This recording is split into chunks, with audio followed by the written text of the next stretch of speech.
The Hard Shoulder with Kieran Cuddihy with the MG hybrid and electric range on Newstalk. You might have seen this news as well. The Scottish government look like they might be following the lead of Wales, New Zealand and Tasmania.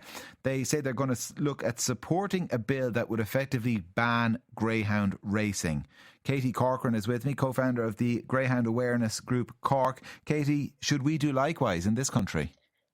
Good afternoon. Thank you for having me. Yeah, it's excellent news for greyhounds all over, and it's inevitable that greyhound racing will also be banned in Ireland in due course. We know that recently Wales also banned greyhound racing, Tasmania banned greyhound racing, and New Zealand banned greyhound racing.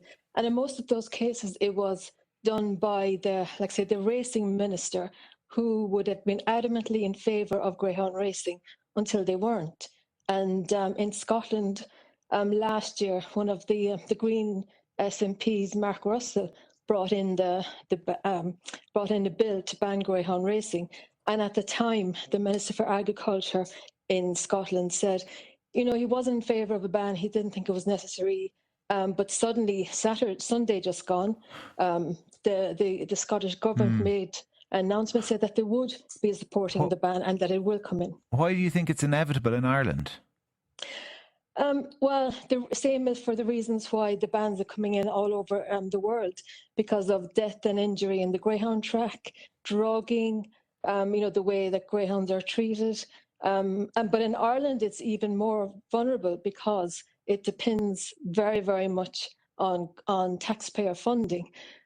So last year, there was 19.8 million euros given to greyhound racing industry, which has happened since 2001. So a total of 366 million euros has been given to greyhound racing. And then when you think of where that money could be better used, you have children, with who need, hospital appointments. There's so many much better causes that money could go to. Richard O'Donoghue is with us as well, the Independent Ireland TD for Limerick. Richard, you're welcome to the show. Do you think it's inevitable that we'll eventually ban greyhound racing? No, I don't. So, to give you past history myself, so I'm from, my father used to have greyhounds, and we had up to 30 greyhounds at one stage. And I was one of the people that had to walk and feed the greyhounds before I actually got fed myself, because that's what the dogs meant to our family. There's a lot of people in County Limerick that still have greyhounds, and there's new generations of people that have greyhounds, and they're racing the greyhounds. Greyhounds are made to run, the same as horses are made to run.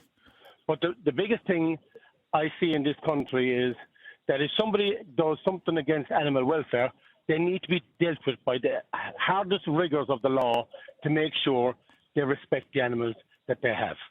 This to me is all the guidelines you can put in place. They need to be implemented. And anyone from the welfare of animals, anyone that I know that's in greyhounds, and these are my own personal experience, the dogs are so well treated and they love to run. And after they're finished in their retirement, there's a retirement home here in County Limerick. Nola Maloney has it, and her husband. They have a retirement place. It's absolutely, to go and see it, it's absolutely where the dogs are rehomed and as pets all around the country, because they love the greyhounds and they love taking care of them. So to me, it goes back to animal welfare, where people are absolutely running. If they're running dogs, if they're ill-treating dogs, they need to be dealt with. But in the case I have, they're not. They've also been used, and we mentioned money there a minute ago. Yeah. All the dog racing that goes on there, that's inside, you often see it there. And in Limerick, a big race here is the Con-Kirby Memorial Cup. And the prize that goes, that was won by a 19-year-old who had trained that dog for running. That's the next generation of people that are looking after the greyhounds. And there's also funding on the night for different schools. Yeah. And different people have charity nights there for people that are injured, for people that need health assistance. All that is ran through. as in the social outlook within the areas that we're in. It is, and look, I know people myself involved in greyhound racing, and they on the face of it, they certainly seem to treat the dogs really well, and they would say they treat them well, much as you do and your family do, and lots of others do as well.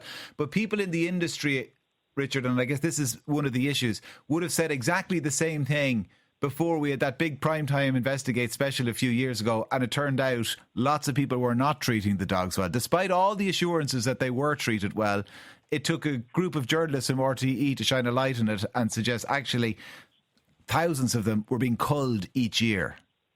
100%. And that's where I come back about the rigours of the law being implemented. For somebody that's doing something right, they should be rewarded. But for any of those people that RTE Investigate looked at and found that these people were doing ill-treating dogs, they should have been dealt with, and the dogs should have been taken away from them and not allowed to have dogs. Again, the same way in the horse industry, in the same implementation in horse industry, and the very, very same thing. But if you look at here, and we'll just put something on a spin here, yeah, and we look at the moment, and we're talking about beef in Ireland and all the rest of it when people talk about beef. Irish law means that the beef in this country, there are certain things that have been taken away for years. But we're allowed bringing beef into this country where angel dust is allowed to be used in the country, but they're still bringing it into the country. So do they stop bringing in? So if there's a law for dogs and for dog running, but hold on, we're talking about implementing laws. Yeah, we're talking about implementing laws, and you're trying to have a debate about Mercosur, it sounds like, which is not what we're not talking about Mercosur. We're talking about the fact that in Scotland they're going to ban greyhound racing, and we're talking about whether they should do it here. Protesting against it. In Ireland, I'll be protesting, and that's perfectly fine. I mean, Mercosur has nothing got to do with greyhound racing, as far as I know. I mean, there's a point. For the same thing that you're eating on your table every day, there's a law brought in Ireland that it can't be done in Ireland, but we can do it in other European countries and send it in here and you'll eat it. All right, well, that's a separate debate. And Richard, I'm happy to debate Mercosur or have a couple of people on to present the different views of it. It has nothing to do with greyhound racing. But Katie, can I come back to you on that? Just the idea that it's inevitable, you say. I mean, that primetime show was a few years ago. I mean, that was pre-COVID. I think that's back to 2019. There's been this continual focus on it by different advocacy groups over the last few years. And despite that, the government did commit last year to spend €20 million in the greyhound racing industry. I suspect in the next few weeks they're going to do likewise for 2026. It would suggest that it's far from inevitable, the banning of greyhound racing in this country. To go back to speak again about greyhound racing, so the thing to remember is that greyhound racing is self-regulating. So if they do drug testing, whatever they do, they take care of it in-house. So there's one thing actually that you may not be aware of that is legal in greyhound racing that is banned for other dogs, and that is a procedure of surgical artificial insemination. So this is a procedure that involves general anaesthetic to the female greyhound. She's cut through the abdomen, and there's semen injected into the uterus, and then the wound is stitched. And the wound heals while a very large litter, more than likely, is growing. Now, this procedure was banned. It's already banned in UK, Norway, and Sweden. And the Vet Council of Ireland banned it for all other dogs in Ireland in May 2024 because they said it's highly invasive, unacceptable level of risk for dogs, and it's not justified when other non-invasive options are available. Now, the Department of Agriculture also had a consultation for surgical artificial insemination in greyhounds. It closed back in July 2024, and we still haven't heard the results on. Now, the two things to remember is that there can be greyhounds are allowed 8 litters per female, and they can be 10 to 12 in size. And listen, I'm conscious that we're actually over time, but I give the first word to Katie. So, Richard, I do want to give the last word to you. Is it cruel? Are there still practices that are cruel we need to weed out?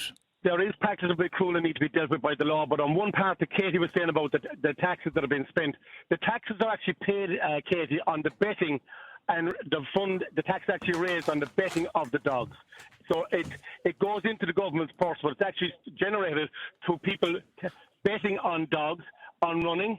So that's where the generator of the tax comes back from Yeah. it. So the people that are actually betting on the dogs, That's where true. the tax comes. But it's also true to say the government could still take that money that's raised on the bets and spend it elsewhere. But listen, listen, we are out of time. And Richard, thanks a million for your time. Richard O'Donoghue, Independent Ireland TD, Katie Corcoran from Greyhound Awareness Cork.